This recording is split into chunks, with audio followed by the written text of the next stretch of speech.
Right. విమాన ప్రమాదాలపై స్పందించడానికి SRM university vice chancellor professor D Narayanarao గారు మనతో ఉన్నారు. నారాయణరావు గారు, good evening sir. Good evening అండి. సార్, ఇలాంటి ఇన్సిడెంట్స్ గతంలో జరిగినప్పుడు బ్లాక్ బాక్స్ లో అసలు ఎలాంటి సమాచారం లభ్యమయ్యేదండి? ఓకే, ఇప్పుడు ఈరోజు జరిగిన ఫ్లైట్ యాక్సిడెంట్ అత్యంత బాధాకరం, యావత్ భారతదేశాన్ని దిగ్భ్రాంతికి గురి చేసింది. కానీ మనం దీని నుంచి పాఠాలు నేర్చుకొని ఇటువంటి యాక్సిడెంట్స్ అవాయిడ్ చేయడానికి సాంకేతిక ఉన్నదన్న అభిప్రాయం. It's almost similar to this accident. ఇది 16th June 1981లో flight number IC519 Hyderabad flight Tirupati airport లో టేకాఫ్ అయిన 2 నిమిషాలకు it attained a speed of 245 feet, and then aircraft started losing height because the velocity dropped. 2 నిమిషాలకి ఈ ఎయిర్క్రాఫ్ట్ 245 అడుగుల ఎత్తుకు వెళ్లి కిందికి జారిపోతుండింది, ఎందుకంటే దాని వెలాసిటీ తగ్గిపోతుండింది. అది 18 సెకండ్స్ లో క్రాష్ ల్యాండ్ అయింది 1.5 kilometre south west of Tirupati. అప్పట్లో ఆ ఎయిర్క్రాఫ్ట్ లో మంది ప్యాసింజర్స్, 4 క్రూ సిబ్బంది ఉన్నారు. ముఖ్యమైన ప్యాసింజర్స్ నాకు బాగా గుర్తుంది, అప్పటి ఈఓటీటీడీ పివిఆర్కే ప్రసాద్ గారు. Later he became the secretary to the honourable prime minister. Also సంఘటిత ఆంధ్రప్రదేశ్ మంత్రి భాట్టం శ్రీరామమూర్తి గారు ఉన్నారు. వాటన్నిటికంటే ముఖ్యమైనది ఏంటంటే, సాంకేతికంగా అది పడిపోయేటప్పుడు దాని ఫ్లాప్స్ అంటే వింగ్స్ ఇన్నర్వెంట్ క్లోజ్ అయినాయి. పైలట్ క్లోజ్ చేయలేదు, వాటంతటా అవే క్లోజ్ అయినాయి. ఎయిర్ క్రాఫ్ట్ టెయిల్ మోడ్ లో గ్రౌండ్ మీద పడింది. 4 ప్యాసింజర్లకు గాయాలు తగిలాయి. మిగతా వాళ్ళందరూ దేవుని దయ వల్ల సురక్షితంగా ఉన్నారు. ఎయిర్ క్రాఫ్ట్ మాత్రం beyond repair, it was a wreckage. సుమారుగా ఈ రోజు జరిగిన యాక్సిడెంట్ కూడా అలాంటిదే అని నాకు అనిపిస్తోంది. సార్, ప్రమాదం జరగనుంది అని చెప్పేందుకు ఇవాళ ఎయిర్ ఇండియా పైలట్ ఏటీసీకి మేడే కాల్ కూడా చేసినట్టు కూడా తెలుస్తోంది. అంత టైంలో చెప్పండి సార్. ఆ కాల్లో ఏముండేది చూడాలి. వాట్ హీ హాజ్ కన్వేడ్ ఆ పైలట్, అది వాళ్ళు బ్లాక్ బాక్స్ అనలైజ్ చేసిన తర్వాత విషయం వస్తుంది. ఓకే, నేను అనుకోవడము ఇది కుములో నింబస్ క్లౌడ్ వలన లో లెవెల్ విండ్ షియర్ డెవలప్ అయ్యి ఈ యాక్సిడెంట్ జరిగింది అనుకుంటున్నాను. ఇది సుమారుగా తిరుపతిలో జరిగిన యాక్సిడెంట్ కి సిమిలర్. మనము దాని నుంచి పాఠాలు నేర్చుకోవాలి. అప్పుడు నేను ఎస్వి యూనివర్సిటీలో ప్రొఫెసర్ గా ఉన్నాను. నేను అనలైజ్ చేసి తిరుపతి ఎయిర్పోర్ట్ కి ఒక లో level wind shear alert system develop చేశాను. దాన్ని లోలా అంటారు, LOLA. ఇవి ఎందుకు అవసరం అంటే, మైక్రోబస్సు డౌన్ డ్రాఫ్ట్స్ ఉన్నప్పుడు ఇలాంటి సంఘటనలు జరుగుతాయి. అయితే ఇవి 5 నిమిషాలు, 10 నిమిషాలు, 15 నిమిషాలు మాత్రమే ఉంటాయి అటువంటి మైక్రోబస్. సో ఏటీసీ ఏం చేస్తుందంటే, అది మెజర్ చేసి they will advise the aircraft to take off after some time. Similarly landing కూడా. ఒక ల్యాండింగ్ ఇటువంటి సంఘటన మణిపాల్ ఎయిర్పోర్ట్ లో జరిగింది, నాకు ఇప్పుడు ఇయర్ గుర్తులేదు. సో ఇలాంటి సంఘటనలు భారత్ చాలా తక్కువ, వేరే అమెరికాలో ఎక్కువ జరుగుతుంటాయి. తక్కువ అని మనం వదిలేయకూడదు. ఈ రోజు దుర్ఘటన ఎంత చెప్పుకోలేనటువంటి దుర్ఘటన. దీనికి కారణం ఎవరని చెప్పలేదు, అనలైజ్ చేయాలి. ఓకే, నా పాయింట్ ఏమంటే, లో level wind shear alert systems can be installed at a few airports. It doesn't cost anything. Nowadays, may cost 1 or 2 crores. That's nothing for the airport, nothing for the country. And National Airport Authority, పౌర విమానయాన శాఖ, government of India దీన్ని deep గా అనలించి అటువంటి లో level wind shear alert systems ని కొన్ని airports దగ్గర పెడితే బాగుంటుందని. అయితే ఈ కంక్లూజన్ ఇప్పుడే రావడానికి వీల్లేదు. ఇది నేను అనుకుంటున్నా ఇదే కారణమని. ఇటువంటి సంఘటన 1981లో తిరుపతిలో జరిగింది. ఇటువంటి సీజన్ లో low level wind shear alert system, low level wind shears prevail and also because of cumulonimbus clouds. So నేను చెప్పగలంటే బాగా డీప్ గా ఎన్ఏఏ ఎయిర్పోర్ట్స్ అథారిటీ అనలైజ్ చేసి కారణాలను క్షుణ్ణంగా పరిశీలించి అవసరమైతే ఇటువంటి లో level wind shear alert systems airports లో పెట్టాలని నా ఉద్దేశం. అటువంటి టెక్నాలజీ అవైలబుల్, కానీ ఇండియాలో ఏ ఎయిర్పోర్ట్ కు అటువంటిది లేదు. అమెరికాలో చాలా ఎయిర్పోర్ట్స్ ఉన్నాయి. కారణం ఏమంటే వాళ్ళకి ఇటువంటి యాక్సిడెంట్స్ జరుగుతూ ఉంటాయి. These are known as weather hazards. మన దేశంలో అంత యాక్సిడెంట్స్ లేవు కాబట్టి మనం దీని మీద ఫోకస్ చేయలేదు. కానీ ఇప్పుడు ఫోకస్ చేయాల్సిన అవసరం ఎంతైనా ఉందని నేను నొక్కి ఒక్కాణించి చెప్తున్నాను. సార్, విమానాల ప్రమాదాల్లో పైలట్ ఎర్రర్ అనేది 50% ఉంటుందని చెప్తా ఉంటారు. అంటే ఎలాంటి ఎర్రర్స్ ఉండొచ్చు సార్? అంటే నాకు అది అంత అవగాహన లేదు, కానీ అంటే ఈ విండ్ షియర్ ని అవర్ట్ చేసే మేనవరబిలిటీ పైలట్స్ జనరల్ గా ఉంటుంది. నేను దాని మీద కామెంట్ చేయలేను. ఓకే, అంటే ఈ ప్రమాదానికి కారణం సాంకేతిక అంశాలు అయ్యి ఉండొచ్చు అంటారా? మీరు ఇందాక వాతావరణం, నేను అనుకోను వెదర్ హజార్డ్. వెదర్ హజార్డ్ అనేది ముందుగానే తెలుస్తూ ఉంటుంది కదా సార్, అంత సమాచారం. అది రియల్ టైం. రియల్ టైం అంటే కానీ ఇప్పుడు ఆ ఎయిర్పోర్ట్ లో గానీ భారతదేశంలో ఏ ఎయిర్పోర్ట్ లో గానీ విండ్ షియర్ మెజర్ చేసే సిస్టమ్స్ లేవు. ఓకే, ఇవి ఎంతైనా అవసరం. సో వాళ్ళు విండ్ వెలాసిటీ ఇవన్నీ మెజర్ చేస్తారు, అది చాలదు. ఇది నేను ఇప్పుడు ఒక 2 నిమిషాలంటే ఎక్స్ప్లెయిన్ చేస్తాను. చెప్పండి సార్. ఎయిర్పోర్ట్ చుట్టూ ఒక హెక్సాగన్ గా తీసుకొని సెంటర్ లో విండ్ వెలాసిటీ మెజర్ చేస్తారు.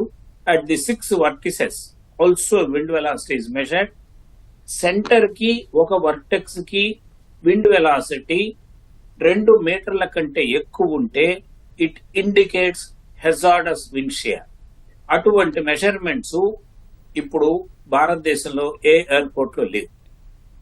అందువలన వాళ్ళు గ్రాస్ గా విండ్ వెలాసిటీ చూసి మన IMD, India meteorology department data ఇస్తుంది, కానీ ఇటువంటి వ్యవస్థలను ఏర్పాటు చేయాలి.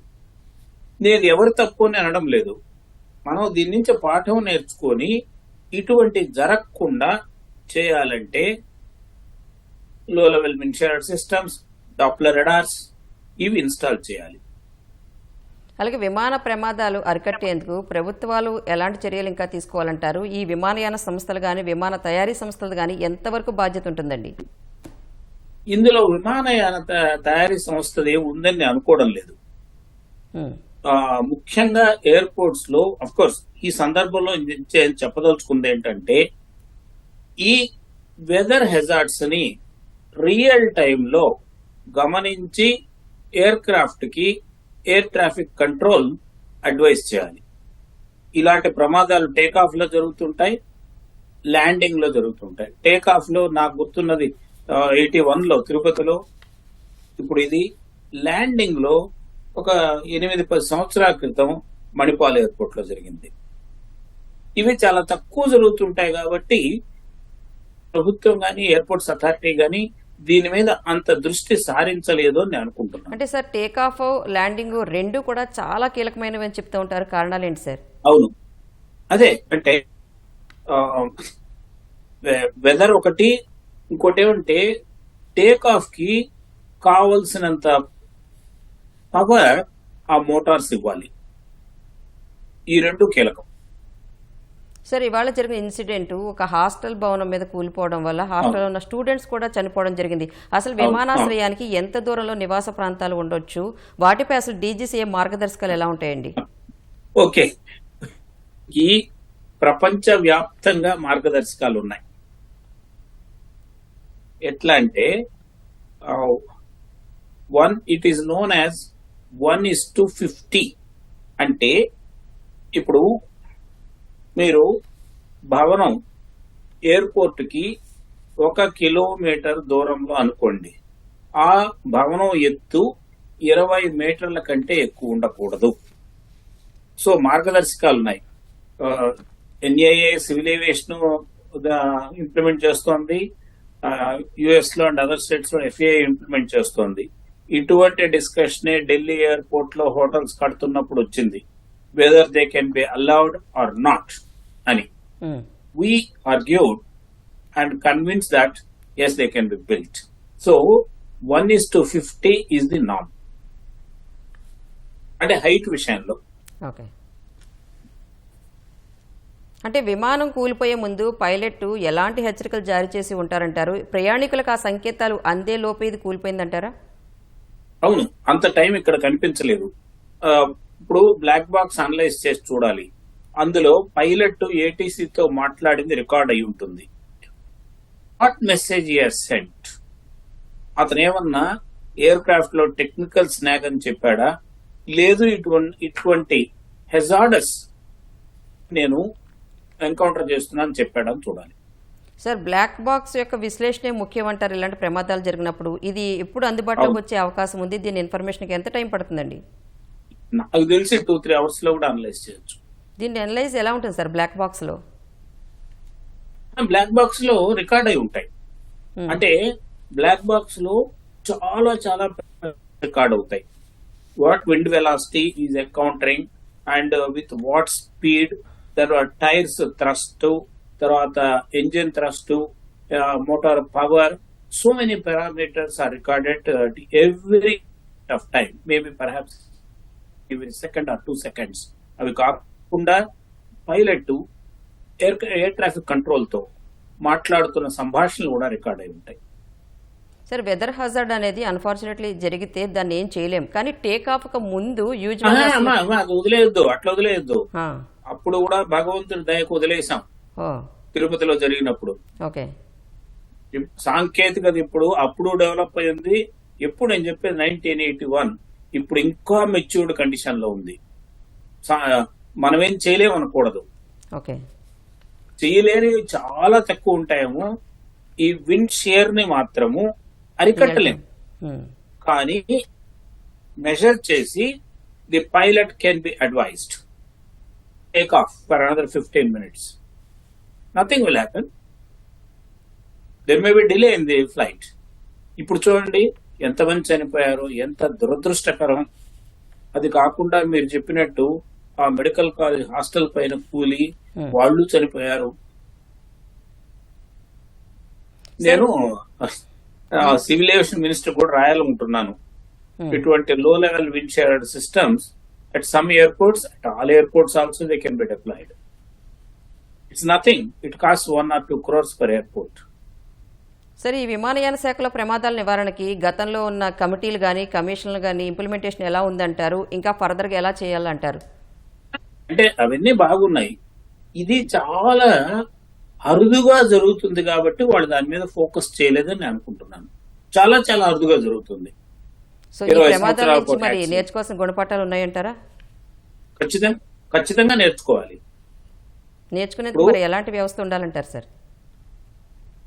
వాళ్ళకున్నాయి. సివిల్ ఏవియేషన్ కి దే హ్యావ్ దేర్ మెకానిజమ్స్. క్షుణ్ణంగా అనలైజ్ చేసి విమానంలో సాంకేతిక లోపం వల్ల జరిగిందా, ఒకవేళ ఆ మోటార్స్ ఏమైనా అవసరమైనంత ప్రెషర్ ఇవ్వలేకపోయినాయా, అంత ఫోర్స్ ఇవ్వలేకపోయినా, అదొకటి.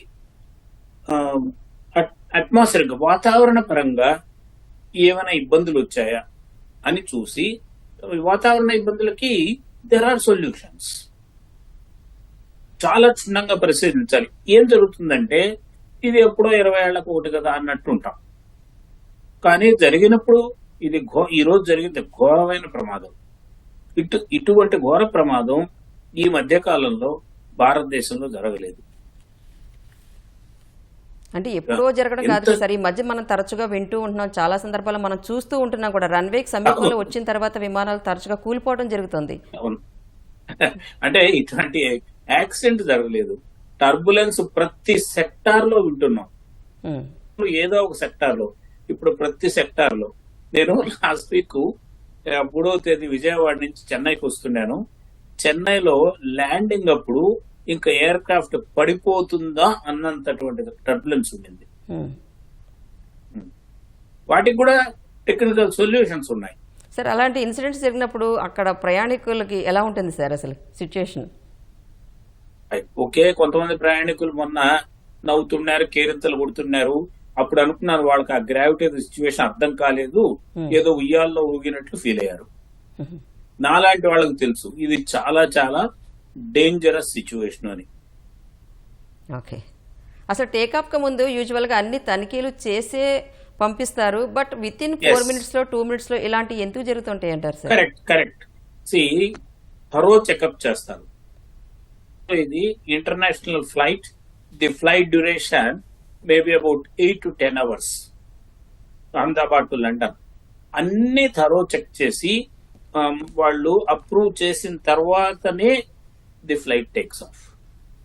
అందులో ఎటువంటి అనుమానం లేదు, అన్ని చెక్ చేసి ఉంటారు, ఎవ్రీ పారామీటర్.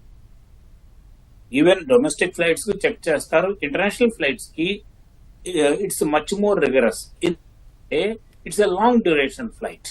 సార్ ఇలాంటి తనిఖీలు జరిగేటప్పుడు మానవ తప్పిదం కూడా ఉండొచ్చు అంటారా? అది నేను అనుకోవడం లేదు.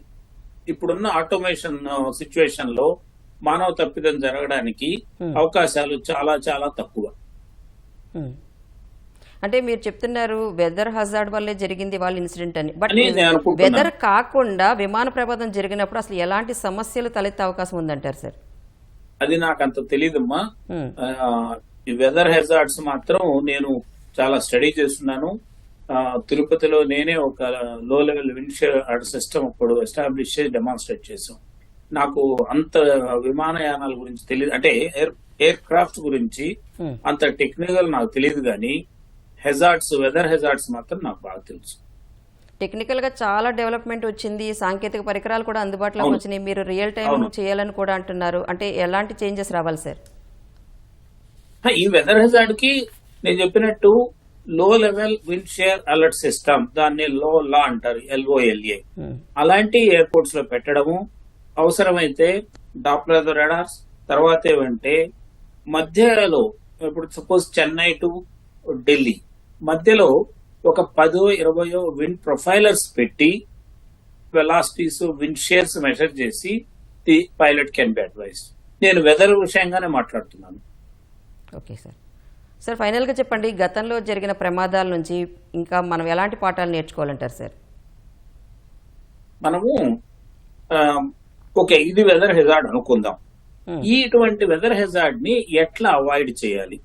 మనం మార్చలేం వాతావరణాన్ని, కానీ ఎటువంటి మెజర్మెంట్స్ చేసి పైలట్ కి అడ్వైజ్ ఇవ్వాలి. జనరల్ గా నా ఉద్దేశం జరుగుతుంది అంటే ఎప్పుడో 20 ఏళ్లకు ఒకసారి జరుగుతుందిలే అటువంటి అభిప్రాయాన్ని పక్కన పెట్టేయాలి. వెదర్ హెజార్డ్స్ కి మెజర్ చేయడము, పైలట్ అడ్వైస్ చేయడం. Thank you so much sir. ఇప్పుడు రేపు అనలైజ్ చేయాలి ఆ పైలట్ ఏం చెప్పాడు ATCకి. నేను వెదర్ హెజార్డ్ అని అనుకుంటున్నాను, ఆ దిశలోనే నేను నా అభిప్రాయాన్ని వెలిపిస్తున్నాను. చాలా వాల్యుబుల్ ఇన్ఫర్మేషన్ ఇచ్చారు sir. Thank you so much sir Narayanarao గారు.